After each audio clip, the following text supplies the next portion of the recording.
கல்யாணத்துக்காக உன் லட்சியத்தை ஓரமா தூக்கி போடுன்னு நானே சொன்னேன். ஆனா நீ கல்யாணமும் பண்ணிக்கிட்டு என் பொண்ண அவ லட்சியத்தை அடைய வச்சிருக்க.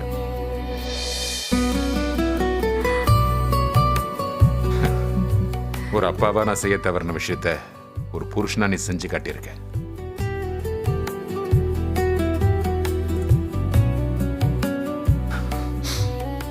நான் என் பொண்ணு கூட நிக்கல, ஆனா நீ கூட நின்னு இருக்க.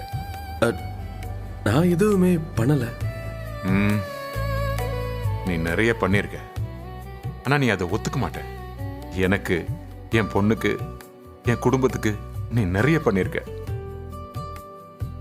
ரொம்ப சந்தோஷம், ரொம்ப சந்தோஷம்.